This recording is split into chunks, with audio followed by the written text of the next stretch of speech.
And now, podcasting from the sun-scorched desert Southwest, weighing in at a combined total of 340 pounds, Brad Winchester, Tyler McDowell Blanken, are Gimmick Infringement. Welcome, everybody, to the Gimmick Infringement Podcast. I am Brad Winchester, and with me, as always, is my tag team partner, Tyler McDowell Blanken. Tyler, it's Sunday as we record this, a departure from the norm as of late. How you doing today? I'm doing much better now. A departure from the norm, but I had webcam issues before we got started here. So my webcam light, as you just lived the gimmick with me for the past hour, my webcam light on my laptop has been on for like a week. I dabbled in some Zoom meetings. I even signed up for Screencastify for a very specific situation. And it's just been on the whole time. And I was like, oh, this is probably, it's like when you're driving your car and that like check light comes on, but you're just so busy with other stuff, You don't really worry about it for the week. So this webcam light's been on for a solid 7 days. And then when I clicked on our StreamYard link at 10 a.m. on the dot for our recording, there was no camera option. So I was like, oh, yeah, this would have been good to troubleshoot like 48 to 72 hours ago. But of course I did not. But you were an absolute just rock star as always with helping me on the tech side of things, just being patient. And finally, we were productive, man. We were productive. Yeah, man. New article is up. We'll talk about that later. You just created some incredible art and video elements that I can't wait for our audience to see. So we used it productively, but the morning was more stressful than I thought. We made it. I'm so glad to see you. I know we have a lot to get into, so I really couldn't be happier or more blessed, man. How are you? Doing well, and something we didn't talk about before we started, because we usually have about an hour. Maybe more than an hour. Today was under an hour, but we did have an hour and a half of text communication while your computer got I don't know, resuscitated. And I can tell you, I didn't tell you this, when you logged into StreamYard, I saw you pop on your little gray box that said no devices connected was on there for about 10 seconds and then disappeared. And then sure enough, like 5 seconds later, I got the text message. Yeah, and then we were off to no races at all. Yeah, absolute tech wizard Jones. That's me. That's who I am, man. Well, we got a lot to talk about. Backlash was last night. We had our normal wrestling content. AEW selling tickets left and right. Crazy week in professional wrestling. But before we get into it, I want to start with someday when you have kids, play the music.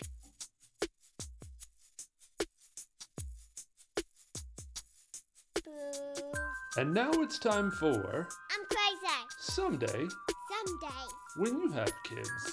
You're crazy. Tyler, this week, Freya had an event at the elementary school, Gladden Farms Elementary School. Go Bobcats. She got to go out and show us all of these things that have been created in class. There was a little robot gimmick in the classroom. She made a pirate hat, and there was a bunch of pirate-related things. It was very theme-centric. And on top of that, there was a Scholastic Book Fair. Now, I know we've talked about this. I'm running one at the high school in a couple of weeks. I'm excited. The kids saw the teaser video in the announcements, and they are pumped for this. The high school students who will be getting a K-8 book fair are pumped for the book fair. Can't reiterate that enough. But man, seeing Freya go to the book fair was incredible. Tyler, someday when you have kids, you're probably going to take your kid to the book fair, or at least load up their digital wallet or give them some cash so that they can get some pencils or like a scented eraser, some Goosebumps, whatever it might be that's in there. But man, you're also going to have to fight the mob. It was feral in that room. There were just adults everywhere, kids running to grab books with rocks inside of them, get the dinosaur bone out of the hammer gimmick, all of the things. It was a nightmare. I was in there sweating, trying not to touch anything. People were bumping into me, and I was like, I got to get out of here. It was just frenetic. They did a great job trying to organize everything, and all the people that were in there helping did a really good job. It doesn't matter. it was just a sea of people, and I thought I was going to get in a fight at one point because somebody kept bumping into me, and I'm like, I don't care if you're 8, I will beat your ass. Tyler, the patience required for these things is unbelievable. I don't know that I have it. And I hope that you have it. I hope so. Someday when you have kids. That was amazing. How the synergy here between you going to Freya's Gladden Farms Scholastic Book Fair, and then you have your major one, as you said, at Marana High School for the seniors here in just less than 2 weeks at this point? Yes, May 17th, in 10 days as of recording. Man, yeah. That's absolutely incredible. I can't wait to hear it. In my mind, there's going to be kind of a similar frenetic energy for your seniors, but there will be less people in the room at a time. Yeah. And I don't know that they're going to probably, I don't know that they're going to just lose their minds for rocks as the way maybe Freya will. They will. They're all talking about the erasers and the pencils and the locking diaries and yeah. all the posters, all the stuff that they wanted when they were little that they couldn't afford. They want to go get that now because they didn't have money then, but they have money now. They have debit cards. They have the digital wallet you alluded to. Yeah. So there's just like opportunity. My fear is that I'm going to run out of stuff by third period. And then the kids that have like 4th, 5th, 6th, they're going to be pissed that there's nothing left. And then I have a whole other day of book fair. So I'm going to try to get a hold of them and be like, I know it's extra, but load me up with more stuff. You need to send out additional scented, smelly supply things because you can reorder, but it'll take a day and a half for it to get there. I'm only running the book fair for a week for 2 days. Normally they're a week long. So you have that time to get more stuff and just be like, yeah, just come back in a couple of days. No, we're doing this on the 17th and the 18th, and the 17th is like an event. The 18th is, well, let's get rid of what we can and make as much money as possible. And then we're planning on donating that to a local elementary school. So just trying to give back and do something really fun for the kids at the end of the year. And I think this is going to be great. I can't wait for it. I have so many questions, but I'll save them for the sake of our episode length. I'm so excited for you. This is going to be incredible. And wow, I'm gonna need photos. I'm gonna need you to talk about it on the pod. I'm gonna need all of it. This is gonna be legendary. Well, speaking of incredible, last night was Backlash. It was an incredible event, absolutely amazing. Probably the best pay-per-view of the year. I think it outdid WrestleMania, kind of by a lot after night 2, if you consider them one event. Tyler, let's get into it. Hit me with your WWE question. Yeah, let's roll. I second everything you said. It was an absolute blast. So I have some names for you, Brad. Bianca Belair, Seth Rollins, Austin Theory, Rhea Ripley, Bad Bunny, The Bloodline, and Cody Rhodes. Those were the recognized winners from last night's Backlash show. I'm going to add several others now. Zelina Vega, Damian Priest, Iyo Sky, the biggest babyface in WWE. Yes. Chanclas. Yes. And anyone who watched or attended the show live. Saturday night, as you so astutely pointed out, was simply incredible. Carlito, Savio Vega, I know you have thoughts on him. A hot crowd singing and reacting throughout the night. I enjoyed this so much. My question for you. What stood out to you most from Backlash 2023? I mean, it has to be the crowd. Well, 2 things. It has to be the crowd, number 1. Number 2, juice. We finally got juice, and they let it ride on WWE products again. I thought Brock getting busted open by the exposed turnbuckle made an exposed turnbuckle actually legitimately threatening. I don't think people realize like what a turnbuckle is. It's an eyelet on a screw that goes inside of a gimmick that hooks onto the end of a pole, and you turn it and tighten it. It's holding onto metal cables, but it's made out of steel usually. Is that soft? You go into that thing hard, you're breaking your face off because it's being tension pulled by cables. So when Brock hit that thing and he just went for it full face first, like he probably could have messed himself up more than he did, but it sure seemed like he went hard way into that thing. And I don't know if that was planned. It sure felt like it. And I kind of felt like it needed that. I think color needed to happen in that match to really sell that Brock, who was beating Cody senseless for most of the match, is now like vulnerable and hurt. Like he really hurt himself on that turnbuckle. That stood out to me big time. But man, the crowd was so good, Tyler. This was Clash at the Castle is probably the next closest thing to a crowd that was this hot. And I hope they bring that energy when Wembley gets all in. But this is the hottest crowd that I can remember, at least in recent memory. Throughout the entire night, there was no dead spot. They were popping for everybody. The hometown people. It was just so. It was so good. The best thing I can say, because I can't really put this into words, is it felt good watching it. I don't have a concrete thing to put on there, but it was just sort of what wrestling's supposed to be, which is joyful. And ironically, the part that I felt the most bored in through the whole night was the entirety of the bloodline stuff outside of the bloodline. The Jay stuff with Solo, I think that was the best part of the match, but Riddle was there. And then we have Sammy and KO, who I'm starting to not care about very much. And they really killed momentum after WrestleMania. And that sucks because that moment was important, but now it's like, now what? We keep feuding with the bloodline forever. So I wasn't super in love with that, but I thought I thought it was a great match, and it was an intriguing storyline coming out of it with the bloodline. But with Sammy and KO and Riddle, I didn't really care. So I kind of think that was a big deal too. But man, that crowd, I'll remember that crowd more than I remember anything else. How about you? Same here. The crowd was amazing. I loved Clash at the Castle last year. It was one of my favorite events of 2022. But this was amazing because we saw just so many beautiful brown people who were just so into all the action throughout the night. The Zelina entry. First of all, if we just go chronologically, how over Iyo Sky was as two big Iyo Sky fans here on GI, seeing her when the sirens went off, man. Yeah, I was like, wait, have I missed like programming lately on WWE? Admittedly, I don't typically watch every minute of every single show every week. Did I miss something here? Or is there a backstory with Iyo and Puerto Rico? She's been getting these reactions for a while because everybody loves Iyo. And it's been ever since they gave her original entrance back, because she was such a huge star in NXT.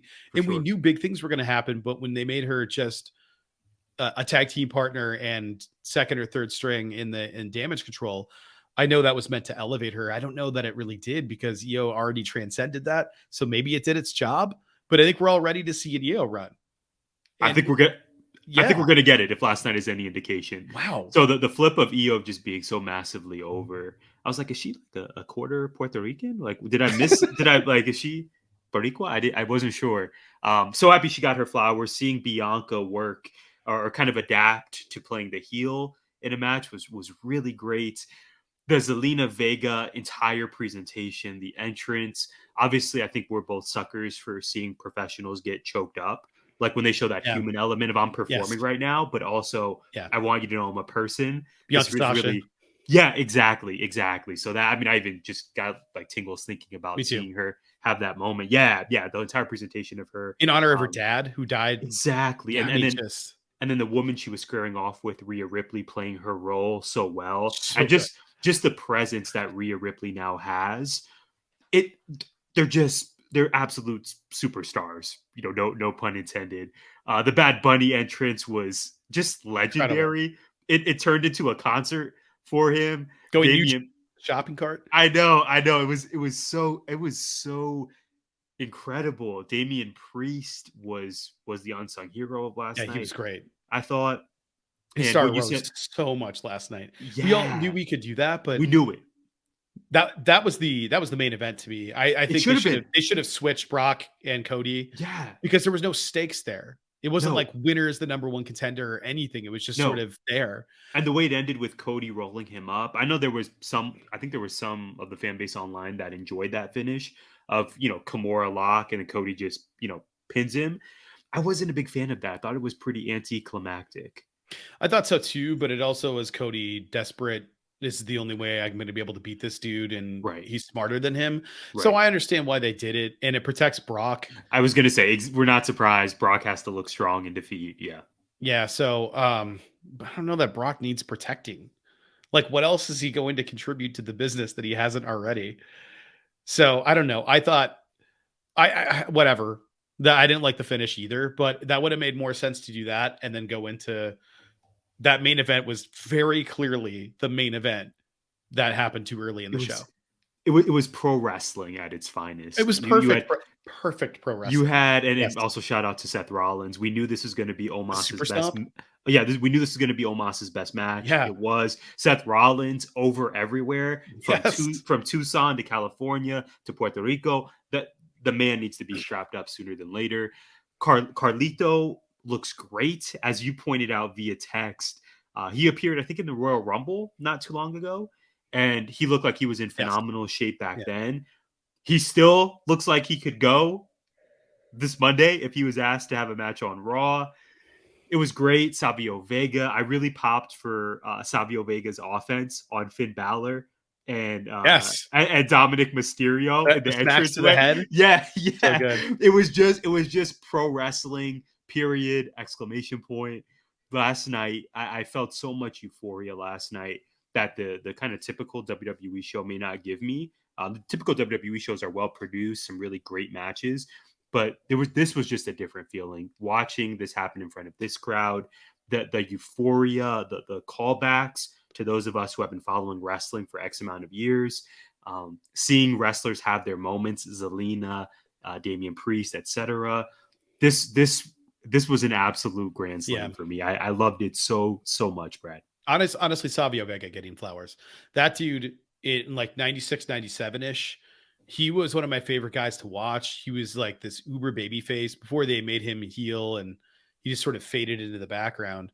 But he was doing programs with Austin. I know Steve Austin has gushed about him, about how when he started becoming Stone Cold, they wrestled damn near every night at every house show, and they put on bangers. But it was that time period in the WWE where it was like, we're either going to have you be a stereotype, or we're not going to use you because people can't understand what you're saying as well, which just sucks. Because if he were in his prime today, he would be headlining shows. That dude was so good. So good. So I loved him getting his flowers by all those people. Carlito coming out to the huge ovation. I think it reminded us of who the hell he is, because he was in the 2021 Rumble. He had his surprise debut and nobody knew he was going to be there. We knew he was backstage, I think it was reported, but I don't know that anybody thought he was going to be in the ring. And there he was. This time we didn't know. And I thought that was a fun surprise. But then to have the entire LWO come out as well, I loved it so much. It was such a feel good night. And for the entire, I think, Latin wrestling community, right? Like, everybody got to be involved. The crowd looked like them. The crowd sounded like them. Tons of representation. This is something that I think, even though Zelina lost, and you're essentially going like, we're having a hometown hero lose again in their hometown. Bad Bunny didn't lose. So, and that one, I think everybody was like, oh, well, either way, somebody from the hometown is winning. They both grew up in the same small town on the island. So whatever happens. I think that's pretty cool. But I thought, I can't say enough good things about this show. And usually I am pretty down on it and pretty critical. And no, I got nothing really to say other than I didn't like that Cody finish, and I didn't really care about what Sammy and Riddle and KO were doing, because all the money was in the bloodline. Mm-hmm, mm-hmm. Yeah, well said. This is, I guess, kind of putting a bow on this conversation before I ask you your question. This show can be my go-to answer when someone asks me, why do I watch pro wrestling? I can just tell them, hey, subscribe to Peacock, watch Backlash 2023, or I could do them a solid and just send a YouTube clip of Zelina or of Bad Bunny or of Iyo and Bianca. And I think they'll see the best of what pro wrestling is. Yeah. This was amazing, man. I think we'll be talking about this for a long time. Shout out to AOC for checking out the match. She saw the Bad Bunny match. I think she was on the island, but wasn't able to make the event. Also, shout out to Amy Nemedy, who understands my pain with Freya. I use the Cody clip, the angry little stomp he did over to the steps before the bell rang, as this is how Freya reacts when I tell her she can't have any more chocolate milk, and slamming the dog gate behind her, and she sounds like she has a very similar experience. Check out WrestleJoy if you get a chance today. Tyler, my WWE question for you: Damian Priest, Bad Bunny, along with the LWO, Savio Vega, and Carlito stole the show, I think. The match was incredible. There were a few surprises, though. Should wrestling media, this is my question, should wrestling media not spoil the surprises and simply allude to them? Fightful does a good job announcing spoilers ahead of this. They'll say spoiler below if they do it on their Patreon. But sometimes fans just out with it so they don't have control once it's out there. Or should media just do media things? What do you think? Should they hold it in, or should they be allowed to just report? Yeah, I think they should be allowed to report. It's tricky because I think a lot of spoilers are spoiled on the timeline, where you just go on Twitter because we're addicted to our devices and it's just a habit we have every day. Or Being Blue on Sky. these things. Yeah, thank you. Yeah, Well, Blue Sky as well, being on these apps for several hours. So it's just kind of commonplace to, okay, I'm bored right now. It's a commercial, or I'm in line at Fry's. Let me pull up Twitter or Blue Sky. And then you could potentially get something spoiled for you because the algorithm determines you're a wrestling fan and we want to give you this tweet that's really popular. I'm honestly pretty cool with the current system. I think if you're a fan, though, you have to be really thoughtful about the media you're digesting, particularly on a big, say, pay-per-view or premium live event day. I actually missed any spoilers about Carlito and Savio Vega being backstage. So I think I kind of lucked into it that they were out there, but I just didn't see it. So when those two guys appeared, obviously Savio Vega appeared earlier in the night to give Bad Bunny a Singapore cane. Yeah, with, you got with the kendo stick, with the flag on it, the kendo stick, which was Yeah. amazing. But I had no idea those guys were going to show up, especially not Carlito. So for me, I was in a really advantageous situation that I just wasn't privy to it. But I think for the media, I mean, they need to make a living too. And as long as they go about it ethically, and I don't have any issues with them reporting, an hour or two beforehand, hey, major spoiler, this person is backstage. I see no issue with that. I think if anything, it's on the consumer to perhaps not check their email as closely that day, or maybe just stay off the timeline. How about you? Yeah, I agree with you. I think the big thing there is that if there is a potential spoiler, that they at least let us know that there's an attention, Definitely a potential spoiler. Yeah, disclaimer city. Yeah, because they'll just be like, report this person backstage, and it's like, well, God damn it, I didn't want to see that. If you just like report this person backstage, or a person backstage, see below, that would be fine. But like having to go on there and just seeing that, it really bothers me. So having the option taken away from you it's not ideal. So I would rather it be spoiler city, but keep doing the reporting, because sometimes I want to find out. Sometimes it's CM Punk. I was like you, I'm sure we were refreshing the Patreon over and over and over again, going on our feeds after Brawl Out, like constantly checking for updates forever to see what would happen. And that I think there's exceptions to the rules where it's like, I want the reporting, but right ahead of a main event, I think that's the part that's a little bit trickier. Yeah, absolutely. You don't want to be that person or that fan that kind of feels like you're on an island, or feels alone with those spoilers being presented to you ahead of time. But speaking of which, Brad, are you tired of feeling alone? More specifically, are you tired of placing bets alone and not having anyone to talk to about your predictions? Do you want to connect with other sports bettors and share your winning strategies? Hopefully that's a yes and a yes. Look no further than Sharps, the social network for sports bettors. With Sharps, you can connect with friends, see what they're betting on, or even interact with their bets. The iOS app connects to all major sports books and daily fantasy platforms like DraftKings, FanDuel, BetMGM, Prize Picks, and Underdog. Here's the best part. If you download Sharps now and use the promo code WIND, all caps, WIND 338, You'll receive access to the community to start showing off your betting chops and an opportunity to compare your bets with us. So, what are you waiting for? Download Sharps today, use our promo code WIND338, and start connecting with other sports bettors.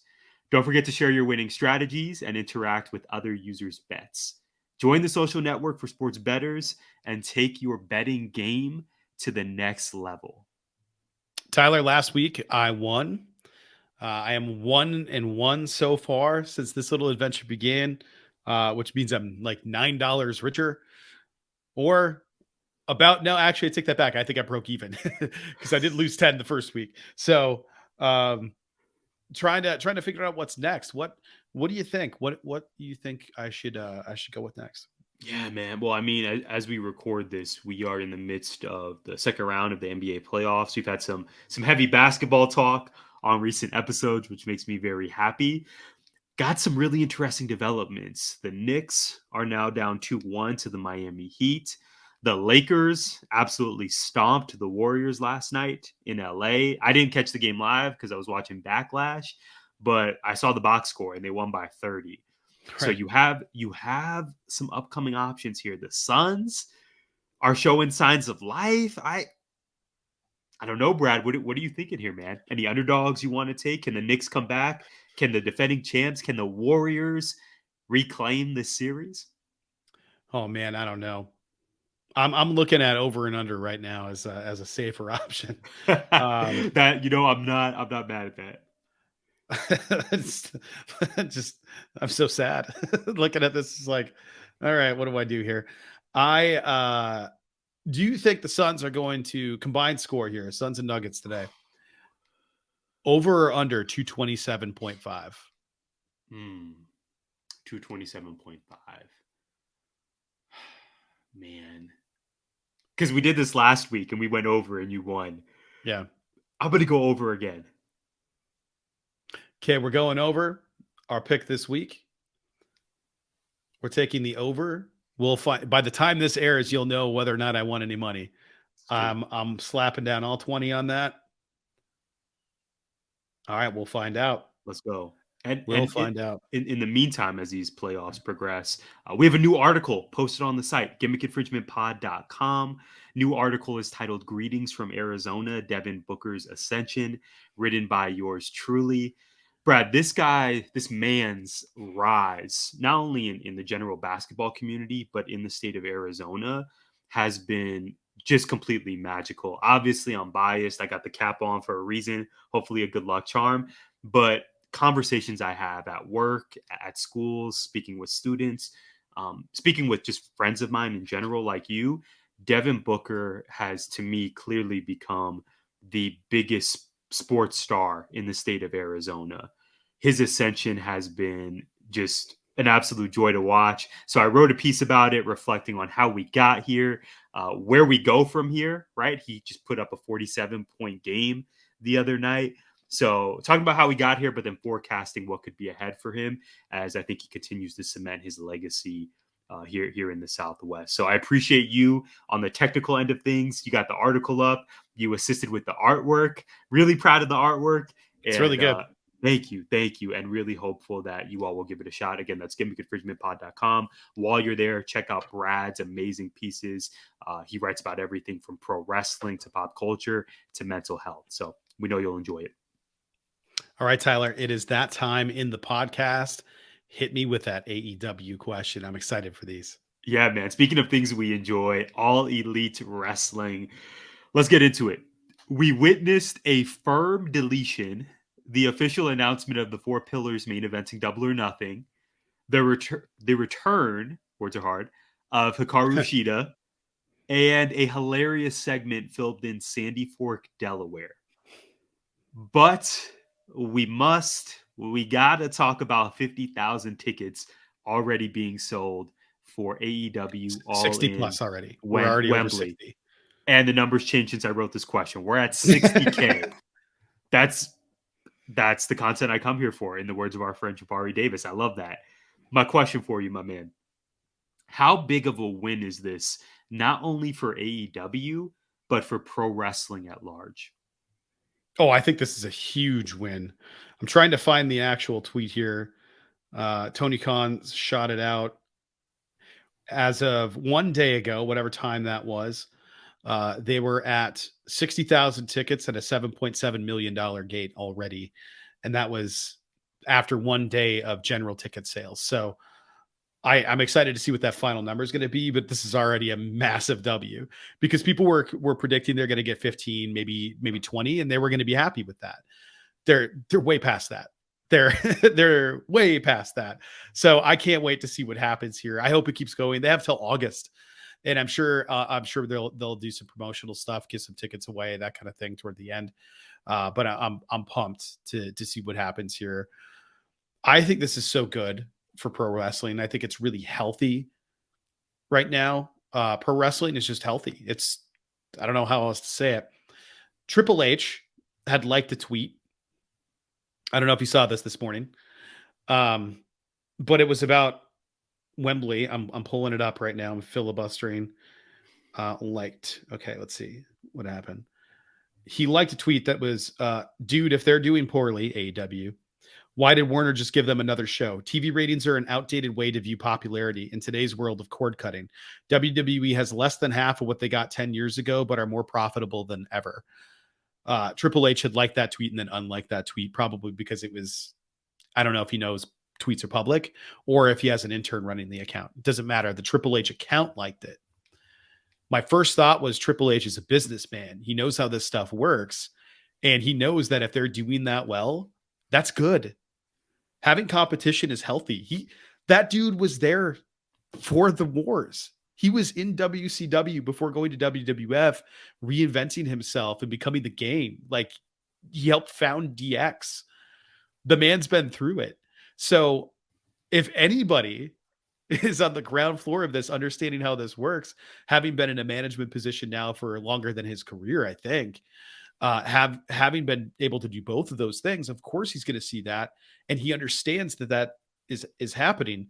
But a Warner deal is different than a publicly traded shares and whatever. I can't think of the word right now. I know what I'm trying to do, but it's not a publicly traded company. This is a private company selling 60,000 tickets in a foreign nation for an event. We don't even know what the event is yet.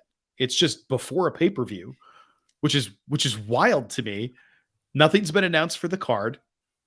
It's right before a pay-per-view, which I don't know now if the pay-per-view is going to be any good after this, because like, what are you going to leave on the bone? So there's so many things to look forward to for this. I can't wait. I don't know that Forbidden Door is going to be able to live up to the expectations that this is, but we have a Forbidden Door. Think about how awesome it is just leading up to All In. Tyler, I think this is a great thing for the wrestling business. It means more jobs, more income, more expansion. It means all of those things for all the people involved, not just the wrestlers, but the tech people. Shout out to Will Washington. Congratulations to him. I think AEW is going to use him well. And I know he's a really smart dude and really excited for what he's able to bring there. I can't wait for this. Wrestling's in a great place, Tyler. Amen. Big shouts to Will off the bat. Him getting that All Elite graphic it kind of stopped me at my tracks. I was like, okay, I had a feeling this was his route, but yeah, so happy to see people, talented, good people getting their flowers and earning these opportunities. Huge shouts to him. Amen. I completely agree with you on this. This is so good for wrestling. When I saw the announcement, and thank you for adding the 60K in, when I saw the announcement of just 50K, maybe a day or two ago, I thought back to our conversation a few weeks or a few episodes previously here on GI. And you asked me what number would be considered a success for AEW in terms of the amount of tickets sold. And I gave you, it took me a little while to get to a firm answer, no surprise, but I got to that 40 to 50,000 mark. I said 40, and then I kind of ended or landed the plane on 50. And we're already past there. Yeah, from the pre-order and the that was 2 days ago. I was trying to find that Friday. Yeah. So the fact that we've already surpassed that, to your point, Brad, is just an indication of how excited people are about AEW. I know, much like WWE, some weeks we're hot on it, some weeks we're cold, but overall, I think this points to the all the good that AEW's done and the fan base they've created, and just how talented the performers are. Right, they're just incredibly talented individuals on that roster, and the storylines, at least right now, like you could point to several storylines that are just really, really hot. And we haven't even talked about if CM Punk is going to come back, which all signs 2 months ago we thought he was never coming back. Now we think it's for sure next month we're going to see him. Yeah, to headline a new show. And he's probably going to have a very prominent spot on all of these events. 100%. Forbidden Door, all in Wembley, all out. Yeah, man, summer is going to be popping. We have this conversation, you and I, every year about, oh man, 2021 is going to be the biggest year in wrestling. Nah, 2022 is going to supersede that. And here we are in 2023 having the I think declaring these same proclamations. Summer's going to be amazing. Wrestling is in such a healthy place. And finally, to I think further exemplify that, Brad, I watched a full episode of Impact Wrestling for the first time since I don't know when. I signed up for a free trial of a service. I think it's called Philo or Philo, Philo. Oh yeah, right. I know how to spell it. I don't know how to pronounce it. I know what you're talking about. Yeah. Yeah. So they have Impact Wrestling on there, and I saw all of the joy celebrating Trinity's debut in Impact. Shout out to our friends at That's Freaking Wrestling. And I thought, okay, man, I got to find a way to see this. My class is over. It was a good week. I can find 90 minutes to watch Impact Wrestling. So I did. And they also have a lot of good going on there. Of course, Trinity, Deonna Purrazzo and Jordan Grace headlined the show. They had an in-ring segment, which was awesome. But Jonathan Gresham and Speedball Mike Bailey had a really dope match. There were other talent on that show that I think have a lot of potential. I didn't realize Connor of the Ascension, Connor and Victor, the big man Connor is still wrestling. So that was new to me. I haven't seen him in years. They're doing some of the underworld stuff with Rosemary, which isn't quite my jam, but I think wrestling is in a spot now where whatever your taste lies, whatever really speaks to you, you can find that. We haven't even mentioned New Japan, right, or so many of the independent promotions all across the country. Yeah, man, wrestling is in a great spot, and I just feel so privileged that we get to talk about all the excitement that's happening this year in particular. Yeah, it's been great. I mean, what else can you say? We have GCW, MLW. Yes. The NWA, such as it is, still exists. It was so good until it wasn't. Yeah. But Nick Aldis is back in Impact. Forgot to mention that. Yes, so Steve Macklin is getting his run. I love Speedball Mike Bailey. Mike Bailey is so good. So Gresham had a banger. Yeah, I bet. I don't really have anything to add. There's a lot of really good stuff happening right now, and there's a lot of really good people doing it. So it's in such a good place. Well said. So that was a fun conversation. I don't know. The Hardy Compound, that cinematic match was awesome. The Firm Deletion was great. We had the kids got to shine. Rebby was awesome. Absolute fireball, that person. Brother Zay. Oh, by the way, the huge pop for It's Past Your Bedtime. Brother Zay also made an appearance. Calling it Brother Zay was just amazing. Hilarious. The outfit, it was hilarious. Like, they're all looking around confused because you hear, huh? And it's echoing throughout the compound. I knew that. I knew that was going to pop you. Oh my God. Yeah, I couldn't stop laughing. It kept happening though. That was a lot. And poor Matt Hardy looked like he ate all of that swanton. There were like 15 people around there. And Matt he hit the dirt like a sack of potatoes. So it's pretty great. They used to put potatoes in sacks. Anyway, most of AEW cinematic stuff, it's been great. The cinematic stuff they do has been really, really good. Do you think it should happen more often, less often, or is the amount their cinematic matches happening, is that fine with you and that helps keep it special? It's a phenomenal question. What was the last cinematic match we got? I don't even know. The closest thing we had to it was, oh man, I don't know. I was going to say Anarchy, but that was live. Yeah, right. But they had the Stadium Stampedes. Yeah, that might have been the last one, but unless Darby did something. Yeah. Well, I think back to that match where it was Team Taz versus Darby and Sting. This was still pandemic era. I think it was Sting's first official match in AEW. I want to say it was Brian Cage and maybe Ricky Starks at that time. That feels like a lifetime ago, against Darby and Sting. And of course, the latter got the win. I would love more cinematic matches, but I think there's a point where you can do it too much, where it can really overstay its welcome. So I'm going to answer more for this, Brad, but I don't want one monthly, right? I think if you give us maybe 2 to 3 annually, that still ensures that it's special. Brothers A was great. It's one of those things where when you don't have it in your life, you miss it more. So this really hit all the right notes for me, and I would like more, but I just don't want them to do it too much. I'm good with, say, 2 to 3 annually. How about you? Yeah, kind of like that. I think having it either ahead of or at a pay-per-view would be good, because we had that Darby Sting, Brian Cage. We had that match. We had the other Hardy Compound match with the hologram. And we had Shane Helms was there, and Gangrel, and right. I didn't imagine that. That's not a no, you didn't. Yeah, you. I think you. Because he killed Sammy. Right, you and I watched one of these live. That had to have been that I think one. This was during the pandemic. It had to have been that one. Yeah. It's either that one or it was the Sting match. And I think like Proud and Powerful were still tag teaming, and they were involved in that match somehow. I'm not sure which one it was. It might have been that one, because the one that I know that I watched with you was when Darby won the TNT title, because you were laughing at me for how excited I was. Full Gear. Yeah. Yes. I want to say I love the organic content we're giving our audience. Without looking it up, I want to say the match was maybe Matt Hardy versus Sammy Guevara. Yeah, that's got to be the one. That's in a deletion match. That's got to be the one. Yeah. There were all these auxiliary parts of Proud and Powerful, Private Party.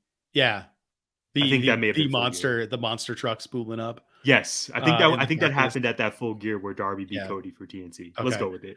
Yeah, because that was the only one that I can think of outside of that, but there have been several. Mm-hmm. I would like to see more of those. I think putting Sting in those kinds of matches is always good. I love seeing him live, but I also don't love seeing him potentially throw his last dive from the top of the entrance ring onto the ramp at 65 years old or whatever he is. Kind of the way that watching Arn do a DDT in the ring and then roll out. I love that, but I also don't necessarily need that. But I think I'm with you, man. Like 2 or 3 times, or maybe once a pay-per-view or before a pay-per-view, that would bring us to 4. But even that might be too many, given that it's only, I can't say that anymore. I was going to say once or twice a week, but it might be 3 times a week now, or close to, now that Dark and Dark Elevation are going away, which bums me out a little bit. I'm not going to lie. That bums me out a little bit, but excited to see what they do in the future. And I would love to see more cinematic matches, just like you said. Not enough to make them feel unspecial. Mm-hmm, mm-hmm. Yeah, absolutely. Great point about Dark and Dark Elevation. Definitely end of an era. And finally, in terms of the cinematic matches, I really enjoyed Rampage being the spot for this match. Agreed. Speaking of tuning in Impact, this made me tune into Rampage for the first time. And as much as I hate to admit it, several weeks in terms of me watching an actual full episode, not just clips online, I tuned in for Rampage. I thought the card was actually sneakily really good. Yes. There was people I wanted to see. There was Mark Briscoe, there was Jade, so on and so forth. But this being the main event of a Rampage enticed me to tune in. I wonder if other fans in the community felt the same way. Yeah, my guess is because my timeline was full of people gushing over it, popping over Mark Briscoe and the Chicken Farm on Wednesday, and then that whole thing was gold. And then having the cinematic match on Friday was pretty incredible. And Mark Briscoe is great. And I'm glad that you finally see that. Yeah. You were early on that. I got to give you your flowers once again. You were early on it. I just think I think that he adds so much by playing his role perfectly. Like, he's perfect at what he is.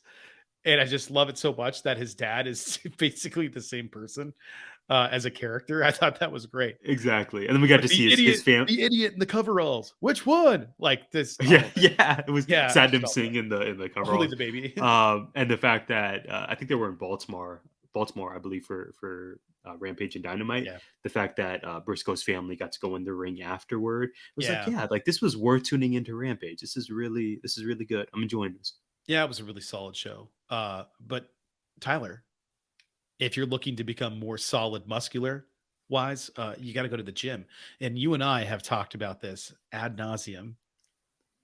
Man, do we have problems with people from the gym? Man, do we love the gym?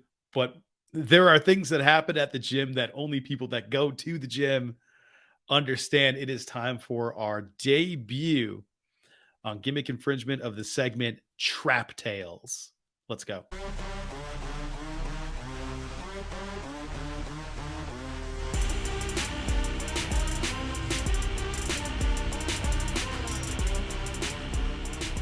Tyler, I put out a question on my account. There's also a question up on the Gimmick Infringement Pod account asking people what bothers them at the gym. We're not going to get into all of that today. We are going to use those for future episodes and future segments. I have some problems with gym etiquette, and I know you do too. I'm going to start today with machine monopolization. Last week, Sundays are my leg day. Sundays I try to go heavy. Today I went like an hour and a half, and it was really good. I PR'd. I did all kinds of stuff. Felt really, really, really good. Last week I couldn't because these jobbers were over at the incline leg press. This couple going about an eighth of a way down with their legs and pushing up for 55 minutes. 5 minutes shy of an hour. There's one incline leg press in that place. Next time I'm jumping in. Next time I'm just going, I got next. You're going to have to wait. Because it was absurd. When there's only one machine, you can't live on it. You get in, you get out. I understand you're paying the same membership price, but I'm paying the same membership price. Get out the way. It's crazy. You don't need to. What are you doing to your poor quads by only going down like? You're not moving. You're not doing anything. You're doing it wrong, and your form was bad. You were like half crunch position. You're gonna blow your whole back out. Like, what's happening here, man? Drives me crazy. So I can't stand it when people monopolize a machine, especially for a straight hour. Absolutely crazy. Between just machine monopolization, if I can even say that correctly, that's just a great opener for our debut. It's that, and it's also in terms of monopolizing these machines, it's claiming to use two machines at once. That continues to bother me. Luckily, knock on something over here, I haven't run into this issue in a while, but sometimes I'll see a water bottle next to a machine or a paper towel on top of a machine, and I just think to myself, tell me this person is not 15 feet away at another machine, but is also claiming this one that I want to use. It's absurd. It's a lack of decorum, Brad. And 55 minutes is just completely unacceptable. What are we doing out here? I can't stand when people bounce between machines like that. It's like, no, just who raised you? What is this? If you're not sitting there, I'm taking it. If I need it, I'm taking it, and you can't get mad. No. Hey, I'm using that. No, you're not. You're on the other side of the room. Shut up. Yeah, no. It needs to be in the gym contract. It really does. One violation and you're out of the gym. Membership revoked forever. 100%. Not revoked, like I just said. It's absurd, man. It's we're like you said, we're all just trying to up our fitness game. We're trying to be healthy, especially coming back from the pandemic, and that really just shifting what health looks like for a lot of us, physically and mentally. We're all in this together. We're all here for the same purpose. Can we just be a little more respectful? Thank you. We're adults. Like, it's not that hard. It's just not. It doesn't need to be that complicated. I don't know why when you whisper, it makes me just chuckle. I don't know why I do that either. I don't plan it. It just happens. It gets me every time. It's the rage. It's my only way of coping and not shouting into this microphone. It's the quiet rage. Absolutely. Tyler, what did we miss? Yeah, man, I love the efficiency here. Oh my gosh, we are at about 50 minutes or so, and we're already at the what did we miss section. So I got a few notes for you here, some 2 entertainment notes, and then one that kind of involves me asking you a final question. In terms of the entertainment side of things, because we are more than wrestling here, Guardians of the Galaxy 3, I believe this is the third, the final. It has been released. It kind of snuck up on me. I am not a super fan of Guardians, but every Guardians movie I've seen, I've really enjoyed. So I must see this at some point. It may not be a theater outing for me, but best believe once it's streaming, I'm going to be on that. It seems like the fan base has really enjoyed this one though, and has spoken to the really thoughtful way this series presumably has ended. So shout out to Guardian, shout out to Dave Bautista. That's our wrestling tie-in here, and that entire cast. Really want to see that at some point. White Men Can't Jump with Jack Harlow. I watched that trailer this week. It is a Hulu property. It's going to come out, I think, in about a week or so.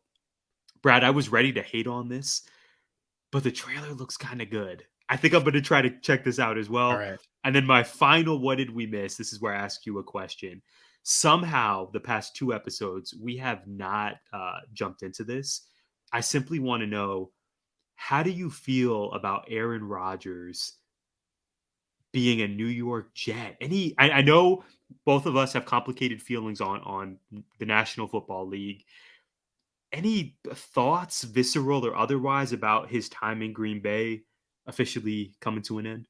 Not really. I saw the news and I was like, yeah, it's time. Like, let him go. Like, the Packers aren't supporting him the way that he wants them, and he's older. Like, they have to think of the future. The team isn't going to win a Super Bowl. So it's time for them to move on and try to find the next person to step in. And if you can go be more successful in New York, which it's New York, so probably not. If you can go be more successful. And there was a bunch of people talking about him having a wish list, right? Like he has a wish list for receivers.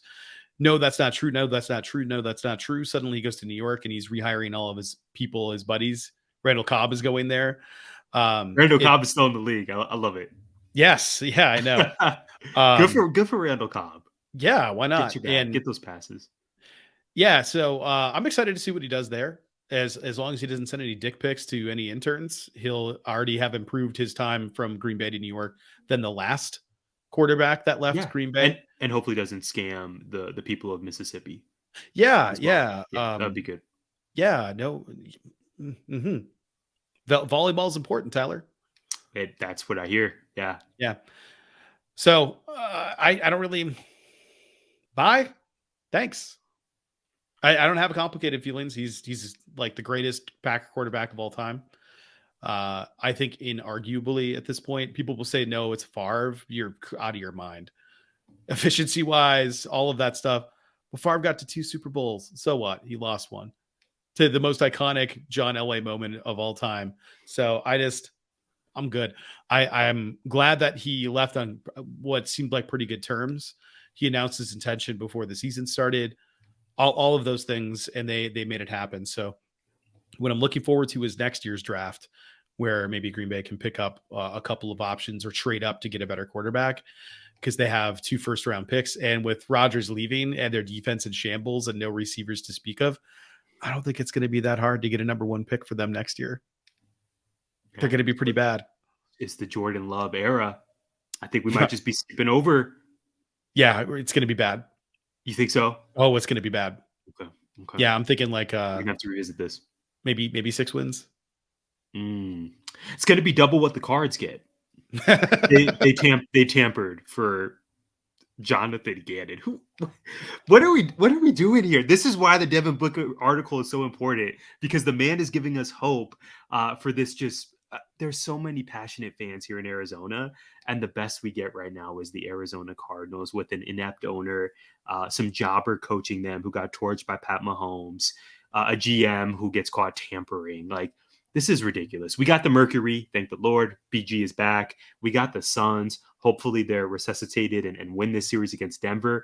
But my goodness, Brad, it's rough out here. I hear the Diamondbacks are doing okay. I don't really follow the Coyotes, but if your prediction comes true and the Packers get 6 wins, I'm telling you that is going to be far better than the Cardinals. So I hope you can appreciate it.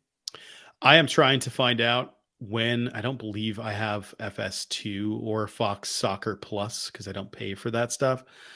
But FS2 and Fox Soccer Plus are the 2 places I can watch Australian rules football. I'm looking forward to that. Australian rules football, if you've never watched a match, it's one of the greatest things to ever exist in the entire world. Even better than the XFL. We got that championship. Okay. It is so much better than the XFL. Even though I kind of like what the XFL has going on. I've caught a few games this year. Australian rules football. It's like 20 people against 20 people. I think it's either 16 or 18 on 18 in a giant circle with goalposts. But you could run with the ball, but you have to dribble it. And if you want to pass it, you can, but you can kick it. And if somebody catches it, nobody can touch you. Otherwise, it's keep away with goalposts. That's all it is. And it's incredible. It's the most entertaining thing I've ever seen in my entire life in terms of a sport. Unfortunately, that's on at like 2:30 in the morning because it's live. That's tough. But it's actually worth it. I can't wait for it to start up again. I can't wait to watch that. And I say start up, I mean the playoffs, because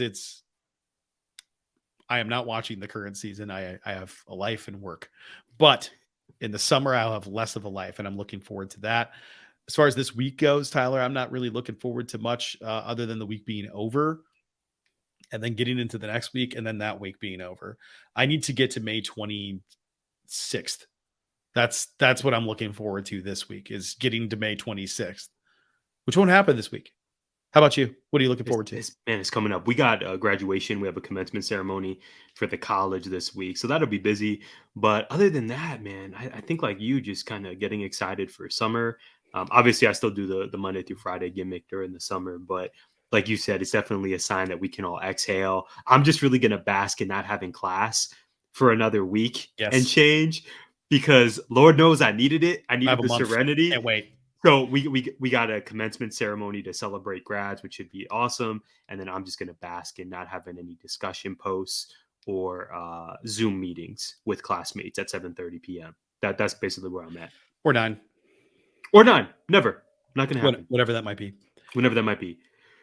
Brad, we did it, man. Another episode in the books. Wow. Listen, if you're still with us, Brad is at Winduster. I am at Tyler J. McDowell. Of course, maybe you heard we are at GIPod19.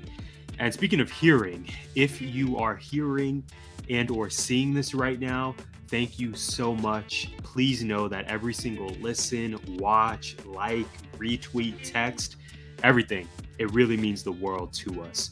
We hope you enjoyed this episode. And if you didn't, don't tell nobody. We're wishing you all a week full of joy, good health, great wrestling, and more book fairs. We love you all, and we will see you soon. Gimmick Infringement is a part of 19 Media Group. You can listen to us on Good Pods, our premier partners, and Apple, Spotify, iHeartRadio, or wherever you find podcasts. You can also find us on YouTube via the 19 Media Group channel. Please like, subscribe, comment, and share.